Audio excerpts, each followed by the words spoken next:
सास का घूंघट पार्ट 2। पिछले अंक में हमने देखा कि देविका अपने ससुराल में हर गलत बात का विरोध करती, तो उसकी वजह से देविका पर उसके ससुराल वाले बहुत अत्याचार करने लगे। एक दिन देविका ने सचिन से कहा, सचिन, मैं तुम्हारे घर में नहीं रह सकती, तुम मुझे आज ही मेरे घर शहर भेज दो, मैं अपने मम्मी पापा के पास रहूंगी। क्यों देविका, तुम शहर क्यों जाना चाहती हो? यहाँ तुम्हें किस बात की परेशानी है? किस बात की परेशानी नहीं है सचिन, तुम्हारे घर के आदमी औरतों के साथ जानवरों जैसा व्यवहार करते हैं, मैं ऐसे माहौल में नहीं रह सकती।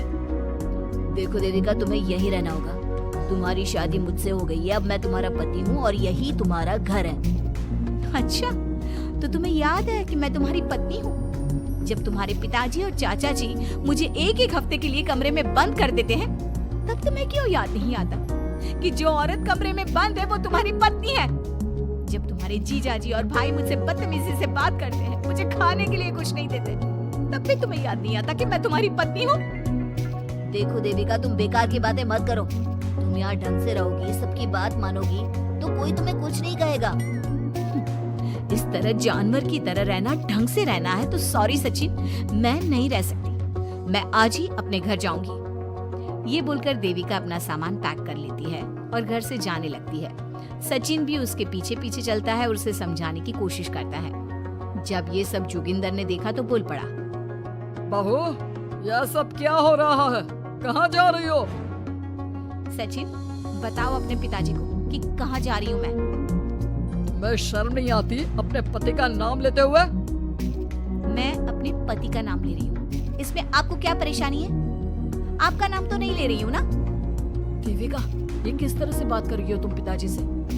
जिस तरह से करनी चाहिए उस तरह से कर रही हूँ बात। इससे अच्छी तरह से मैं तुम्हारे घर के किसी भी आदमी से बात नहीं कर सकती।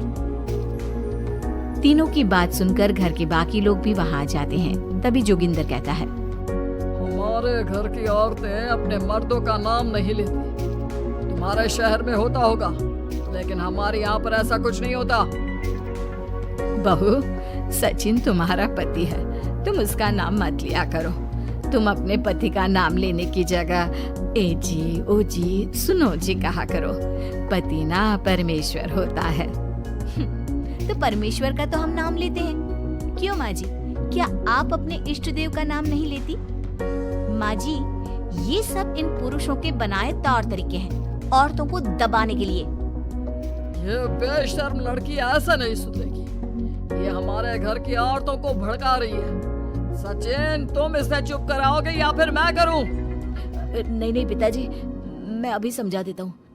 चलो देविका अंदर, और कितना तमाशा बनाओगी मेरा। सचिन, मैं अंदर नहीं बाहर जाऊंगी, अब मैं यहाँ नहीं रह सकती।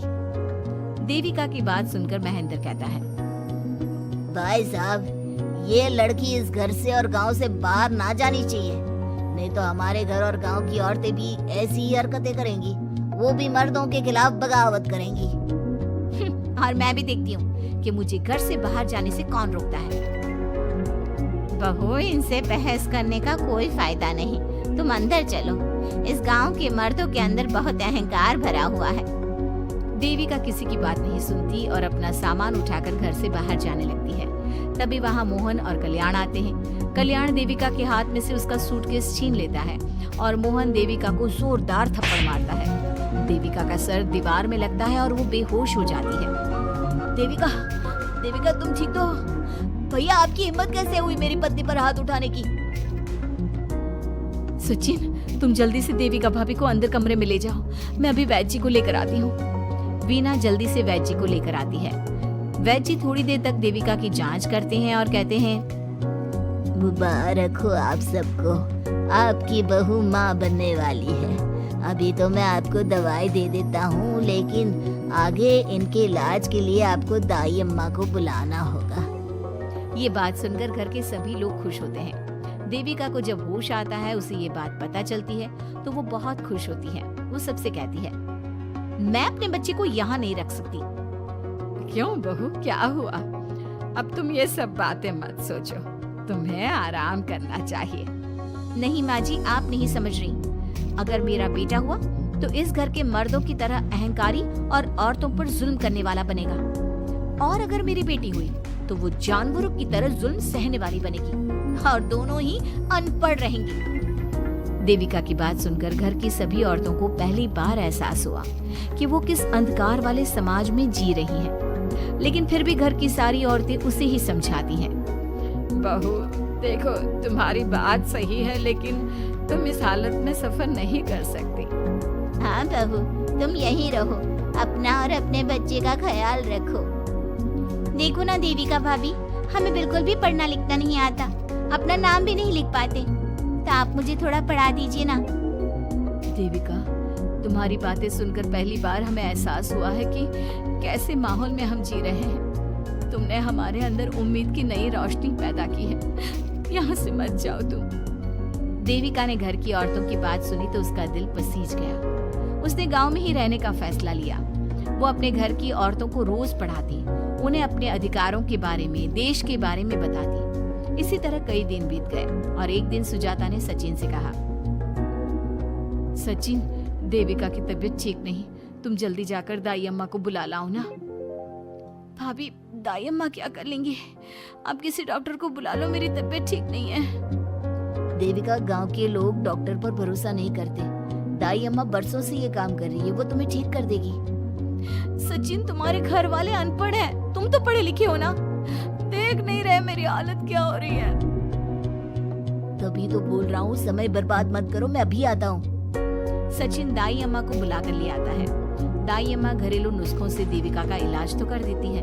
कुछ समय के लिए उसकी हालत भी स्थिर हो जाती है, लेकिन वो पूरी तरह से ठीक नहीं होती। फिर देविका सचिन से कहती है, सचिन, मुझे समझ में नहीं आ रहा, तुम मुझे डॉक्टर के पास क्यों नहीं ले जा रहे? मैं माँ बनने वाली हूँ और मुझे ये भी नहीं पता कि मेरा हेमोग्लोबिन कितना है। दाई अम्मा कर रही है ना तुम्हारा इलाज। लेकिन दाई अम्मा को कुछ समझ में ही नहीं आ रहा कि मेरे साथ क्या हो रहा है। अगर देखो तुम मुझे नहीं लेकर गए ना, तो मैं खुद ही चली जाऊंगी। अगले दिन देविका की तबीयत दोबारा बिगड़ जाती है और दाई अम्मा के किसी भी नुस्खे से वो ठीक नहीं हो रही थी। देविका ने सारी हिम्मत जुटाई और वो अकेले ही डॉक्टर के पास जाने लगी। उसे देखकर मोहन कहता है, बहू, इस हालत में कहाँ जा रही हो? आप लोगों के भरोसे रही ना, तो आप लोग मुझे मार ही डालोगे। डॉक्टर के पास जा रही हूँ मैं। बहू, तेरा दिमाग तो ठिकाने पर है। हमारे घर की औरतें मर्दों से इलाज नहीं कराती। हे भगवान, इन जाहिल लोगों को मैं कैसे समझाऊं? डॉक्टर औरतें भी होती हैं। बहू, तो हमें पागल मत बना, हमने तो कभी कोई महिला डॉक्टर नहीं देखी। तू झूठ बोलकर निकलना चाहती है ना? इस गांव की सरहद से आप लोग कभी बाहर नहीं गए ना, इसलिए आप लोगों को नहीं पता कि महिलाएं डॉक्टर के अलावा क्या क्या है। ए लड़की, तुझसे तमीज से बात कर रहे हैं तो तू ज्यादा हवा में मत उड़। बोला ना एक बार, चल अंदर जा। चाचा जी, मैं अंदर नहीं जाऊंगी, डॉक्टर के पास जाऊंगी। मेरा इलाज सिर्फ डॉक्टर ही कर सकता है। ये बोलकर देविका घर से निकल रही थी कि तभी जोगिंदर ने उसे कमरे में ले जाकर बेड पर जोर से धक्का दे दिया, जिसकी वजह से देविका के पेट में चोट लग गई और वो दर्द की वजह से जोर जोर से चिल्लाने लगी। ये देखकर घर की सारी औरतें देविका को संभालने लगी। देविका, हिम्मत रखो, सब ठीक हो जाएगा। देविका भाभी, आप ठीक हो ना? माँ, कुछ करिए ना, भाभी की तबीयत बहुत खराब हो रही है। लेकिन मैं क्या कर सकती हूँ? भाभी, कुछ तो करो, कहीं बहू को कुछ हो ना जाए।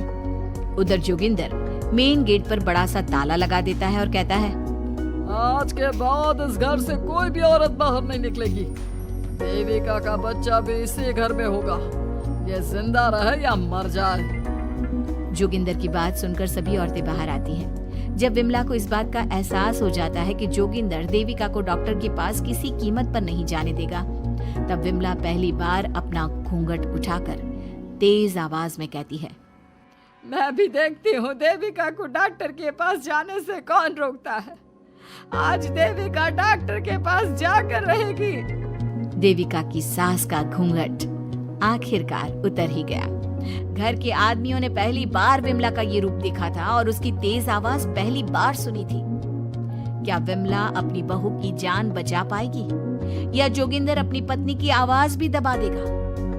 ये जानने के लिए हमारे अगले एपिसोड का इंतजार कीजिए और हमें कमेंट में ये भी बताइए कि घर की औरतों को आगे क्या कदम उठाना चाहिए।